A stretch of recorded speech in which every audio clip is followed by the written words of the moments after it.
It's up on the hill. And somehow when you're here, I just feel like you're closer to the sky. You're like in that land between earth and heaven. I think the beauty of this property is a reflection of the beauty of God.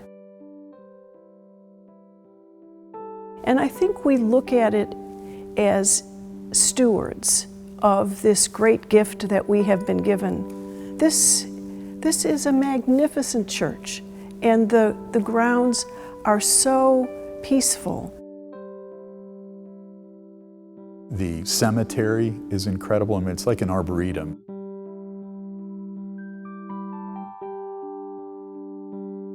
The placement on this hill is symbolic of a special place, which I believe St. Thomas is. I've had the gift of being involved with the labyrinth and the building of the labyrinth. And really sort of a gathering space and a holy space for a lot of people here. I've done it a number of times through the years, and it really is a very centering experience. But yeah, it's a great central focal point and a beautiful setting back there. When you walk into the door back here, and people are friendly and wanting people to be here.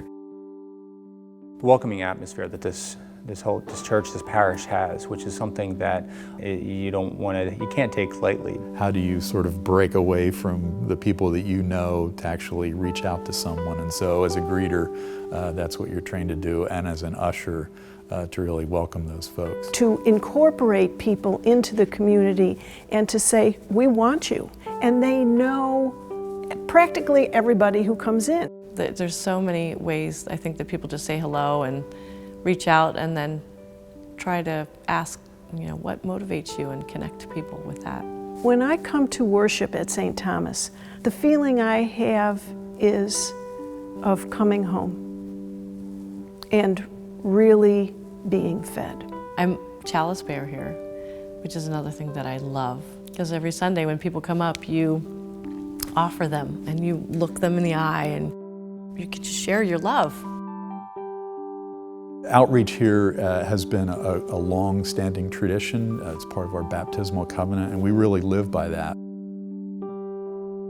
We're serving people locally, a number of different areas, nationally, globally. We have Harvest Fest that brings in all the outreach families.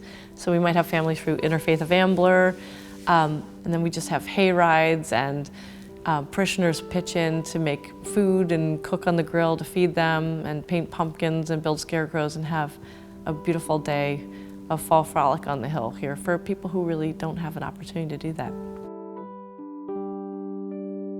And I think the Second Saturday sales reflect the love and serve commitment that we have here at St. Thomas.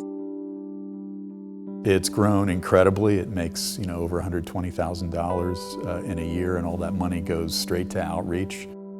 The last Second Saturday sale, Paul did put on a cow outfit, complete with letters, and walked around. I invite whoever would love to come, be it new parishioner or rector, to come with a fun sense of humor, to know that we like to have fun, and that is what adds to the fabric of life. St. Thomas has a real commitment to quality music and has had that for as long as I've been here. We've always wanted to hear beautiful music to inspire us and to lift our hearts to God during worship. There is nothing like our Easter and Christmas service. It's truly, truly inspiring music. There's a carillon here up in the tower, very unique in this area. Again, amazing sound, and they always play it as you're coming into the parking lot. The carillonneur is up there playing.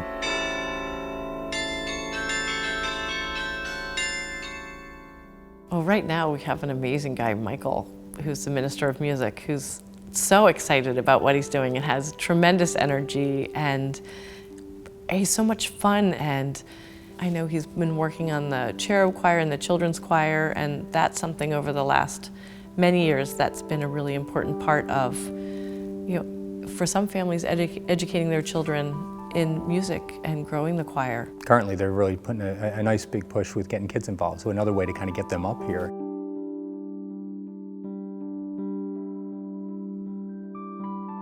One of the great things we have here is the family table, which is down in the parish house. And that's such a vibrant service. It's really very natural, very flowing. And it is come as you are. And some of the kids are this big. It brings children in from the very, very beginning. And the whole staff works together. It's really joyful and fun. And I teach in the nursery school over the last probably 8 years since Sherry has been the director. There's been a wonderful connection growing between church and preschool. I really just get the kids out, hands dirty, asking questions with curiosity and care and wonder. There's confirmation and the opportunity for young people to be mentored by members of the congregation who have a faith life that's more mature. There's a youth group that meets on a weekly basis. Trying to find youth where they are, because it's really hard to get middle schoolers and high schoolers to come out. Their schedules are so overcommitted to other activities. So they have a new room above McCall that they painted themselves. That's, again, it's sort of like a hidden up in the attic place where they can go.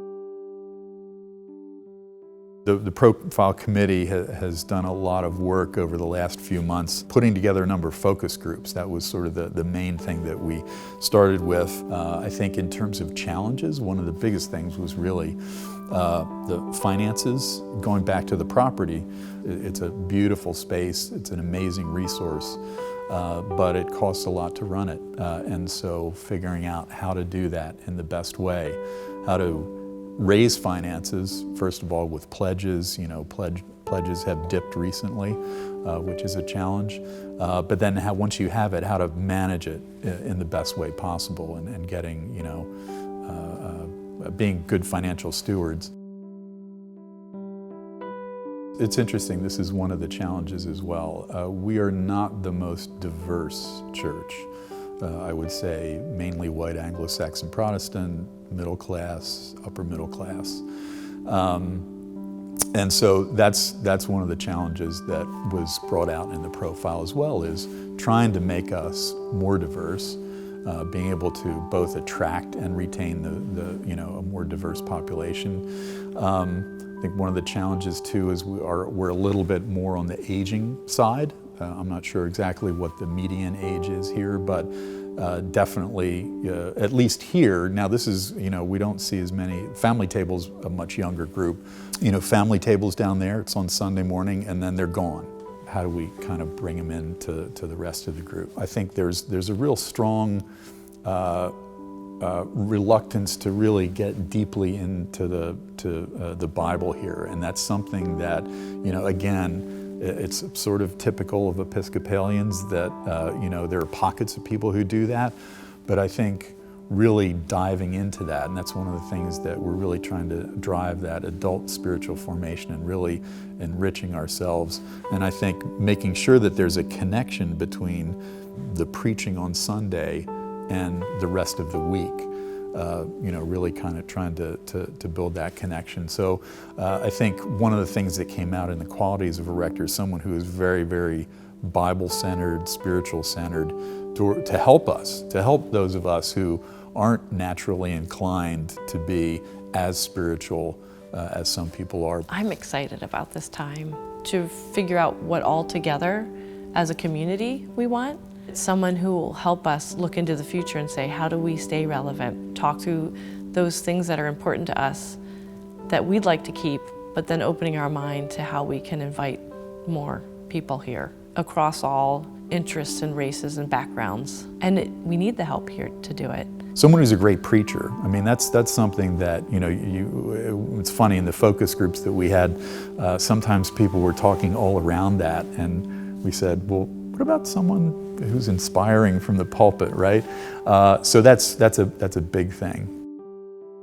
I think what we have to offer someone who would decide to join us is a desire to partner with somebody in that.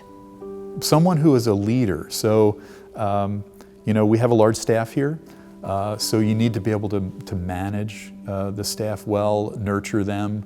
I think, again, this is going to be a challenge because a fair number of staff have left. So that's another opportunity. You asked a question earlier about, you know, what could we give a rector? It's an opportunity for someone to really grow a staff and build them, you know, to be a really tightly knit group and functioning well. We'll walk together, we'll journey together further, deeper along this path. The banner, which is on our website, Love, Equip, and Serve. And that's not just a catchy motto. It really exists here at St. Thomas. There is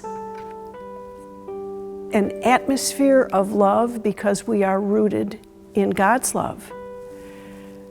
We are equipped through the action of clergy or volunteer work. In so many ways, we are equipped to deepen our knowledge of God and our experience of God's love, and equipped to bring that out to the world in service. And we serve people within the congregation through pastoral care, through worship and the arts. And so there is this fullness of love, equip, and serve, which I think gives real vitality to this congregation. We're ready for a partner. We're ready for the future. And we're looking for somebody to write that next chapter with us.